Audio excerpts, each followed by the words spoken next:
Cette semaine à l'émission, on parle médias sociaux avec un expert local, Steve Larose. Bienvenue à Tribune Locale.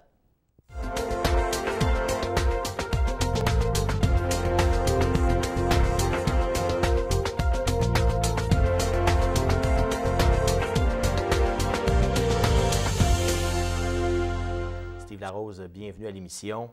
Quand je dis on parle médias sociaux, d'abord on va se tutoyer, on se connaît quand même assez. Et puis, c'est un domaine que tu connais très bien. Bon, le nom Larose ici dans le coin est très connu. On a l'encan Larose qui se trouve à Masson-Angers. Comment ça t'est venu d'avoir un faible pour les réseaux sociaux, en faire une carrière? Bien, en fait, premièrement, bonjour Sylvain, merci de m'inviter, ça fait très plaisir. Et oui, c'est ça, il y a beaucoup de gens qui me posent cette question-là, étant donné que, c'est ça, on a un passé, je suis troisième génération de la famille Larose en affaires ici dans la région, évidemment avec l'encan Larose. Et comment que cette passion m'est venue, en fait, c'est avec nos propres entreprises. Depuis que je suis tout jeune, je travaille dans l'entreprise, donc... Et par la suite, j'ai étudié en administration des affaires. Et une fois que j'ai fini mon baccalauréat en 2007, c'est moi qui ai commencé à m'occuper du marketing pour nos entreprises. Ah, d'accord. Que ce soit l'encan, que ce soit le bord du marché.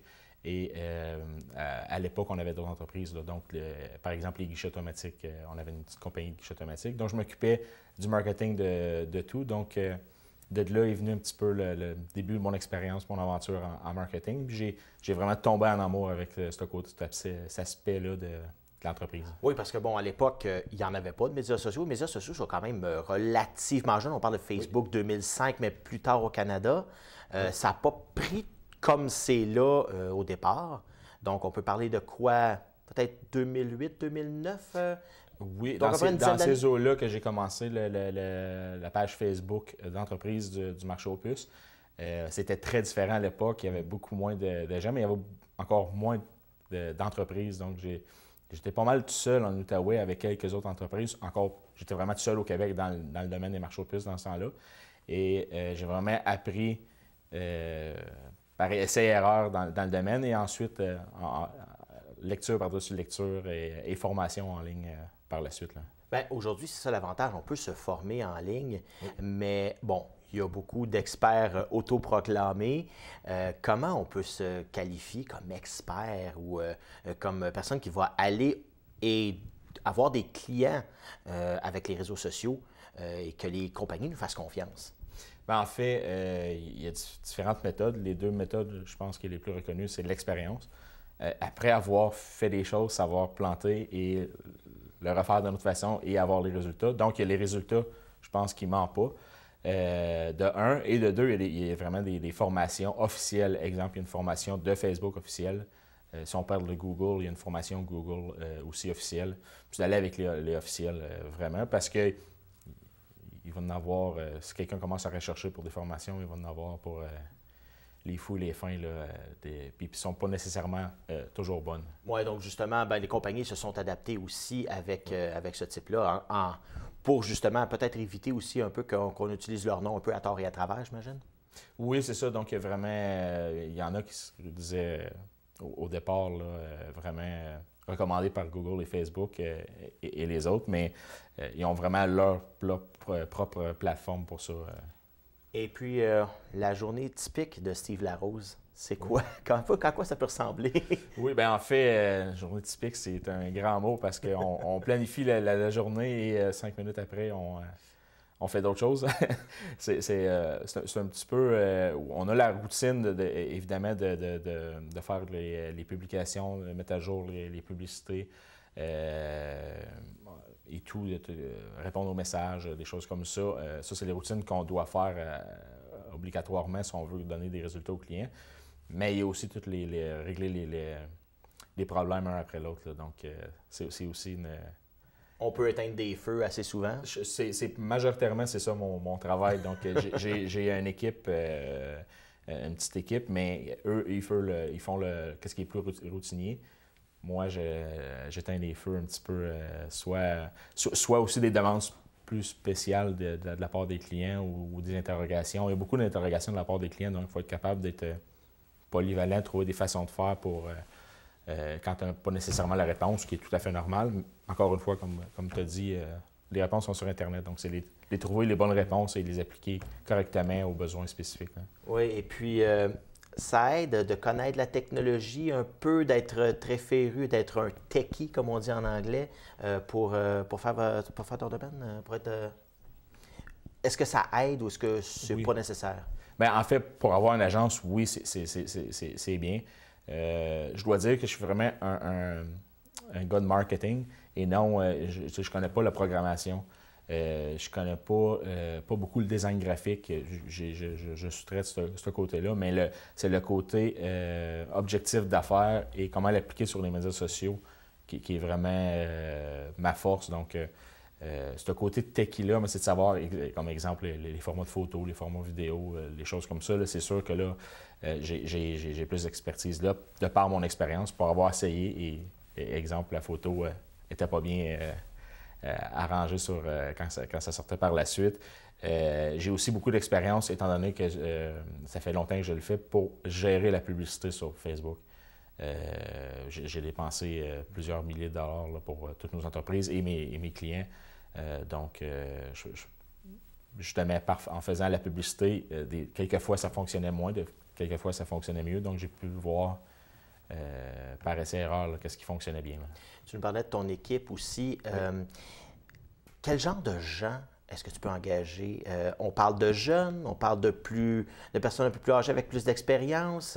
Qui va où, finalement? Oui, bien en fait, il y a vraiment 3 aspects à une agence comme ça ou à une stratégie de médias sociaux. C'est le contenu, la rédaction de contenu, donc les publications. Tu as le côté médias, donc photos, vidéos, et tu as le côté stratégie et publicité. Donc, ce côté-là, c'est plus moi qui le fais présentement. J'ai pas assez encore un bon niveau de client pour être capable d'aller chercher quelqu'un de vraiment spécialisé là-dedans. Mais je peux quand même en faire plusieurs. Là. C'est surtout des gens de contenu, de rédaction de contenu, que ce soit des articles de blog ou de publications, parce que c'est important d'avoir un bon volume en 2020, d'avoir un bon volume de publications là, par client, au moins un par jour, exemple. D'accord. Et puis, bon, ça se passe devant un ordinateur. Oui, définitivement. Est-ce que tu as évalué combien d'heures tu passais devant un écran par semaine? Quand même beaucoup. Je vous dirais que c'est encore là, c'est mes employés qui en passent plus que moi. Je peux passer peut-être un bon 20 heures en avant d'un ordinateur. Ah, quand même. Mais j'ai beaucoup de rencontres aussi avec les clients, étant donné qu'on établit les stratégies avec eux. On les aide dans leur cheminement d'image de marque et de résultats de vente aussi. Donc, il y a tout ça. Fait que j'ai beaucoup de discussions avec les clients. Je vous dirais que c'est moitié-moitié pour ma part, mais mes employés, c'est vraiment, à part les photographes, là, c'est vraiment toujours devant l'ordi. Parlons-en des médias sociaux. On a, j'ai vu, quelque part et quelques personnes avoir qu'un seul compte pour gérer leur aspect personnel et leur aspect professionnel. Personnellement, j'ai divisé ça. Et puis, donc, j'ai un compte personnel et un compte professionnel. Est-ce que c'est la bonne manière de faire en 2020? En fait, il n'y a pas une bonne façon de le faire. Il y a différentes façons de le faire. Qu'est-ce qui est bien, c'est qu'on peut le faire de la façon qui nous convient le mieux personnellement, selon nos goûts et nos intérêts et nos objectifs. Moi-même, j'ai un compte aussi personnel. C'est important de faire la distinction. Ce n'est pas un profil personnel comme la majorité du monde ont. On parle aussi d'une page d'entreprise, mais personnelle.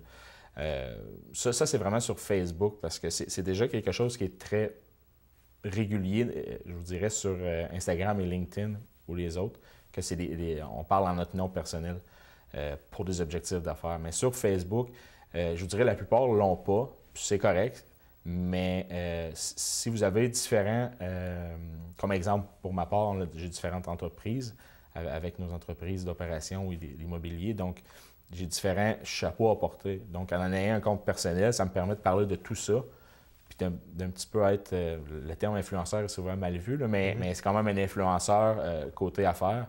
Ça me permet de parler de plusieurs projets. À plusieurs clientèles cibles et ça me permet aussi de me bâtir une notoriété à long terme pour justement, exemple, si on part un nouveau projet, mais j'ai déjà excusez-moi le terme anglicisme, un reach, une visibilité qui est là, je ne le pars pas de zéro. Tandis qu'un compte de compagnie, là, ça permet d'avoir juste les objectifs de cette compagnie-là. Donc, exemple, pour le marché aux puces, Lancan Larose a une clientèle cible qui est complètement différente de S-One Media. Donc, c'est vraiment pas les mêmes personnes. Fait que ça serait un petit peu idiot de le faire au même endroit. En fait, c'est même pas des entreprises, c'est distinct complètement, c'est ça. Carrément distinct. Donc, c'est ça qui ça me permet de faire là. Et puis, on a vu plusieurs personnalités publiques, dont Patrice Écuyer notamment, se refuser à Facebook, ne pas s'en aller. Et certains autres qui ont fermé leur compte, même au niveau international, un peu quand toute l'histoire de données personnelles et compagnie a été vendue par Facebook. Est-ce qu'on a quand même encore cette vision-là de Facebook? Est-ce qu'il y en a beaucoup qui quittent Facebook pour s'en aller soit vers d'autres médias sociaux ou carrément d'éliminer sa présence sur les médias sociaux? Encore là, c'est des choix personnels, mais moi, mon opinion là-dessus, c'est que la majeure partie de la population mondiale est là-dessus. Donc, si vous voulez rejoindre la clientèle ou porter un message, des organismes communautaires qui veulent amener un message, par exemple, ou peu importe, si vous avez un message à envoyer, il faut que vous soyez là-dessus. Là. Puis on parle de Facebook. Oui, c'est une plateforme à maturité, donc il y a un petit peu plus de gens qui quittent, qui embarquent. Mais un exemple, ils partent puis ils allent sur Instagram, qui appartient aussi à Facebook. Donc c'est un petit peu... c'est un peu loufoque, là, un petit peu. Facebook s'en fait pas trop s'il y a des gens qui s'en vont vers Instagram. Non, c'est ça. Puis en fait, même Facebook est beaucoup en avant des autres, même d'Instagram et les autres là, au niveau de compte, mais aussi d'engagement et de trafic. Donc ça reste vraiment la place à être, c'est un no-brainer. Et sur combien de réseaux sociaux est-ce qu'il faudrait être? On parle souvent de Facebook, Instagram, il y en a d'autres aussi, les WhatsApp, Snapchat de ce monde. Pour maximiser sa présence, combien on devrait mettre le focus, l'accent sur? En fait, pour maximiser sa présence, l'idéalement, c'est d'être sur toutes les plateformes possibles. Mais il faut savoir chacune comment fonctionne et pas le faire n'importe comment parce que sinon, ça va être une mauvaise visibilité que vous allez vous donner. Donc, je vous dirais de le faire le plus possible selon ce que vous pouvez vous permettre en temps ou en termes d'employés. Dans un cas comme dans l'autre, ça vaut de l'argent, donc il ne faut pas penser que c'est nécessairement gratuit de le faire. Et c'est vraiment de le faire correctement aussi. Donc, c'est pour ça que Facebook, c'est plus naturel pour la majorité des gens. Instagram commence à être beaucoup là aussi. Je vous dirais, si vous voulez vraiment focuser sur au moins 3, là, c'est Facebook, Instagram et LinkedIn. Ça fait longtemps qu'il existe, mais là, dans la dernière année, il y a un momentum qui se crée, qui a beaucoup de visibilité, qui appelle organique, donc gratuite. C'est surtout pour les entreprises ou les organismes qui discutent ou qui vendent des services à d'autres entreprises. C'est la place à être LinkedIn présentement. Bien, on continue cette discussion-là. On va parler maintenant avec des entreprises tout de suite après la pause. Revenez-nous à Tribune Locale. Je m'appelle Jasmine, j'ai une amputation à la jambe gauche et j'adore faire la planche à neige. J'ai un grizzly sur ma prothèse parce que quand j'ai vu le dessin, j'ai comme vraiment fait « Wow, il me le faut sur ma prothèse ». Quand les gens me demandent c'est quoi qui est arrivé à ta jambe, ben, je leur dis que je suis née comme ça. Puis je leur dis que c'est pas ce qui m'empêche de faire le sport que j'aime. C'est vraiment grâce aux amputés de guerre si je peux faire de la planche à neige. Donc, ce que j'aimerais dire, c'est un gros merci. Sais-tu combien ça coûte si un auto s'arrête pas au stop de mon autobus scolaire? 200 $, 9 points d'inaptitude. C'est ça. Est-ce que tu sais combien de bonbons je peux acheter avec ça? 1 million environ. Est-ce que tu sais qu'est-ce qui arrive si on conduit dangereusement en zone scolaire? On risque de blesser un enfant, puis on peut perdre jusqu'à 36 points d'inaptitude. Ça, c'est beaucoup de points. C'est important d'être très, très, très prudent. De retour à Tribune Locale avec Steve Larose, on parle maintenant de médias sociaux, mais pour les entreprises. Oui. Comment on fait pour établir une stratégie d'impact sur les médias sociaux? Les clients qui vous approchent, qu'est-ce qu'ils ont comme vision préalable des médias sociaux? Est-ce qu'ils sont informés, plus ou moins? Ça dépend des clients? Bien, en fait, il y a vraiment deux écoles de pensée, puis c'est un petit peu extrémistes. C'est soit c'est pas bon, puis ils veulent pas trop y toucher, ou bien c'est j'ai besoin d'avoir une stratégie, j'ai besoin d'être là. Donc, c'est comme vraiment le jour et la nuit. Donc, je sais pas mal d'avance quand je commence à jaser avec un client prospect si je peux faire quelque chose d'intéressant ou ça vaut pas la peine. Pour vraiment faire une stratégie, souvent, la grosse différence avec les médias sociaux et en fait tout le web, je dirais, d'aujourd'hui, maintenant, c'est une des campagnes plus dynamiques et non passives. Qu'est-ce que je veux dire par là? C'est qu'avant, même à mes débuts que je m'occupais du marketing, c'était tu fais une publicité dans le journal, à la radio, à la télé, peu importe où, tu la fais rouler et tu attends les clients. Mais maintenant, il faut aller les chercher, les amener un petit peu plus. Donc, c'est vraiment c'est de leur faire comprendre que ça prend beaucoup d'énergie en temps, pas juste en placement publicitaire, mais aussi en création de contenu, prendre des photos, prendre des vidéos et publier. Je recommande toujours de faire au moins une publication par jour. Ça peut sembler beaucoup, mais ce n'est pas toutes les publications qui rejoignent tout le monde qui vous suit. Donc, je vous dirais que vous ne pouvez pas, en bon français, spammer vos clients. Il faudrait que vous en faisiez une centaine par jour si vous voulez exagérer. Donc, c'est beaucoup ça, premièrement, que je veux inculquer aux clients, c'est de faire de la quantité. Une fois qu'on a la quantité, là, on peut voir qu'est-ce qui fonctionne, qu'est-ce qui ne fonctionne pas. Et là, par la suite, rajouter de la qualité sur qu'est-ce qui fonctionne. Donc, on a un sondage. Bref, en faisant des publications, on voit qu'est-ce qui marche, qu'est-ce qui ne marche pas. Mais il faut en faire pour justement avoir de substance. Il faut faire des publications. Ça commence là. Fait que vraiment, la première étape, en fait, avant la première étape, c'est vraiment d'aller chercher c'est quoi tes objectifs d'affaires. D'avoir X ventes de plus, vraiment faire un plan marketing. Et par la suite, aussi, j'essaie d'expliquer aussi aux clients que l'idéal avec les médias sociaux, c'est pas tant pour aller chercher justement des ventes dans la prochaine semaine. C'est vraiment de bâtir une notoriété, donc une image de marque. C'est là qui est la vraie valeur des médias sociaux. Puis une fois que l'image de marque est bien entamée, là, on peut aller chercher des ventes. Donc, souvent, les entreprises font l'erreur de publier une fois de temps en temps que leur promotion, leur vente. Ça, les gens sont... On a une surcharge de vente puis de promotion puis de vente privée ou vente sur l'attente, nommez-les comme que vous voulez. Donc, ça tombe un petit peu dans l'oubli dans ce temps-là parce que les gens, ils filtrent beaucoup mentalement. Donc, c'est d'aller chercher la communauté avec c'est ça, des publications plus engageantes, exemple avec des émotions, que ce soit l'humour ou autre, informatif, des behind the scenes de votre entreprise, c'est qui est en arrière de votre entreprise, c'est qui peut fonctionner. On peut poser des questions aussi, c'est ça l'avantage des médias sociaux, c'est que c'est social. Donc, on peut interagir avec les gens, poser des questions, leur demander toutes sortes de choses qui fit avec votre marketing et votre marque. Donc, c'est ça qui est important aussi.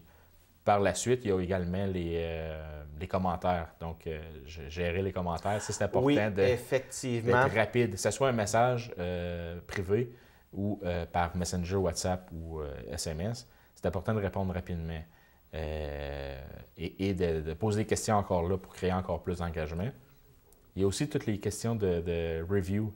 Google ou Facebook, les gens qui laissent des commentaires, tout ça, il faut les gérer parce que si vous les laissez là, vous ne les gérez pas, mais il y a une discussion sur vous, mais vous ne faites pas partie de la discussion. Donc, c'est important d'avoir une bonne stratégie claire, peu importe si c'est vous, vos employés qui s'en occupent. C'est pas de s'obstiner, exemple en ligne, c'est s'il y a une plainte, quelque chose, mais c'est de prendre la discussion. Dire que vous allez communiquer en privé avec eux et de sortir la discussion de public parce que malheureusement, il peut y avoir une escalade aussi. Oui, puis les entreprises sont souvent vues contre David contre Goliath. On est Goliath, donc on est toujours, ou souvent contrairement, mal vu. Donc, dans ce temps-là, il ne faut pas s'obstiner en ligne, il faut sortir de la discussion. On l'a vu récemment avec Hydro-Québec qui, les gens se plaignaient des réponses de type très arrogantes et très... Surtout parce que, bon, il y avait des commentaires un peu sarcastiques, parce que, bon, c'est une entreprise d'État, c'est un monopole. Oui. Donc, les gens étaient plutôt sarcastiques versus certaines décisions qui avaient été prises par Hydro-Québec. Et les commentaires des gens qui administraient leurs réseaux sociaux étaient assez cinglants aussi. Donc, ça a été assez mal vu chez moi dans les médias. Je dirais...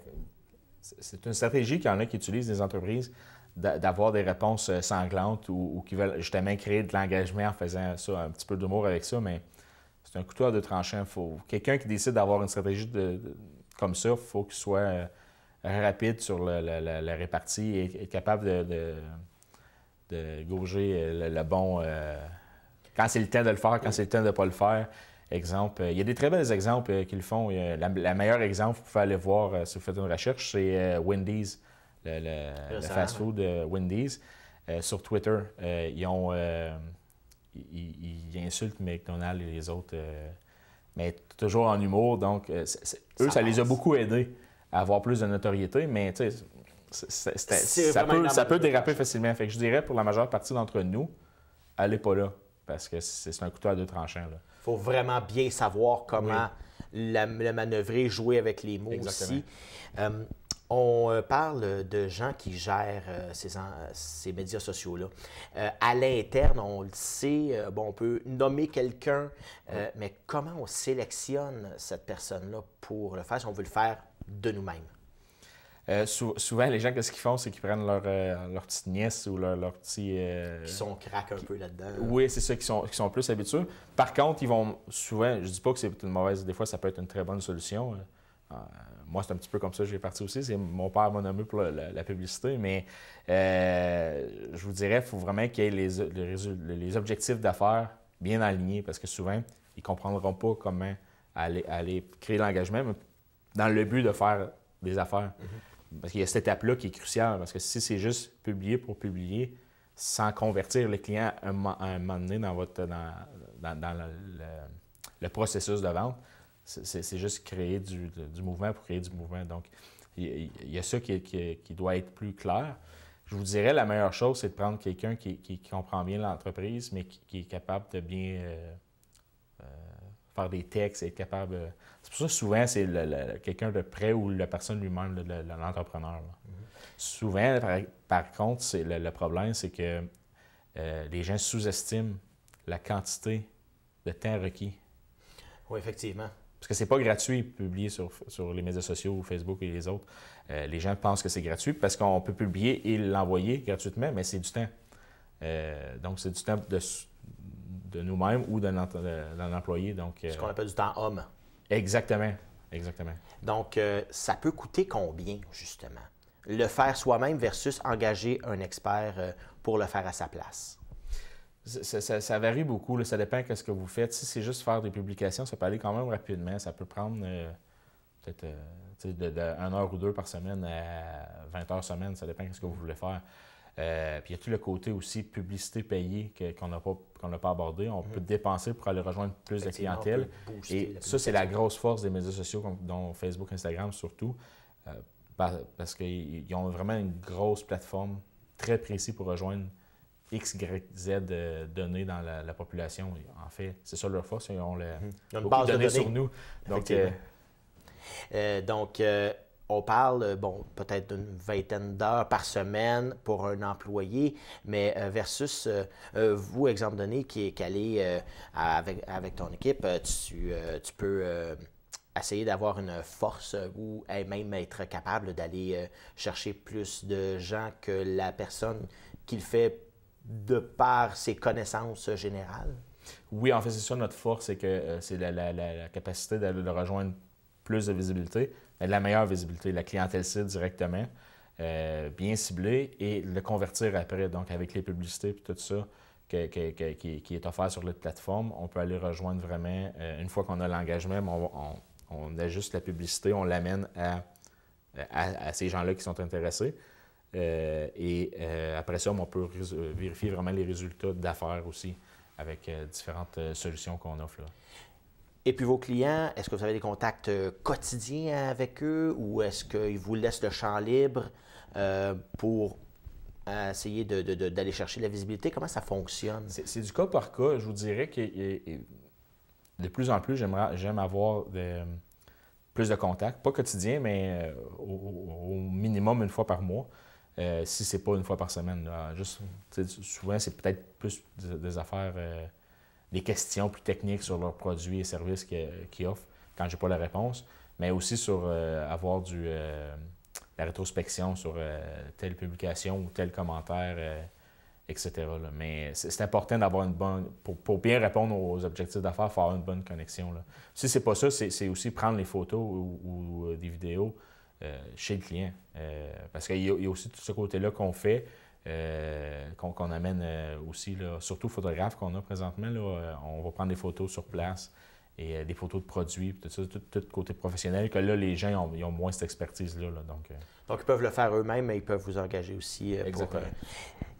Et en 2020, on a vu beaucoup, dans les dernières années, on a vu beaucoup d'entreprises délaisser le fameux .com, .ca ou d'autres points pour aller uniquement vers Facebook parce que c'est gratuit, parce que ça ne demande pas de programmation vraiment. Est-ce qu'en 2020, c'est encore une bonne stratégie d'avoir un site web d'entreprise distinct? Je vous dirais définitivement. Par contre, c'est ça, ça a beaucoup changé. Donc, une entreprise qui se lance puis qui n'a pas beaucoup de ressources, parce que un vrai bon site web coûte plusieurs milliers de dollars.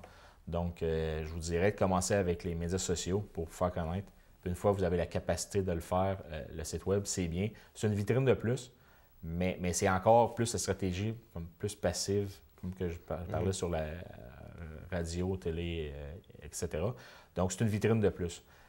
Encore là, ça dépend aussi de type d'entreprise. Si vous avez des articles à vendre en ligne, je dirais définitivement, ça vous prend une plateforme de vente en ligne, plus que juste les marchés comme Amazon et compagnie. Et en terminant, qu'est-ce qui est le meilleur à faire? Si moi, je me lance demain matin, qu'est-ce que je dois faire pour vraiment être le mieux possible et convertir justement ces gens-là en termes de vente? Si c'est plus souvent qu'on retrouve, ça va être des entreprises locales, la question. Donc, je vous dirais de commencer avec Google Mon Entreprise, qui est la fiche qui va apparaître sur Google. Donc là, il y a une bonne partie de la population qui va voir ça. Par la suite, c'est Facebook et LinkedIn. Je vous dirais, c'est LinkedIn, étant donné que c'est le prochain qui s'en vient, là, mais Facebook, c'est lui qui a le trafic. Donc, merci beaucoup. Donc, on va suivre vos recommandations. Et nous, on se retrouve la semaine prochaine pour un autre Tribune locale. Merci d'avoir été là.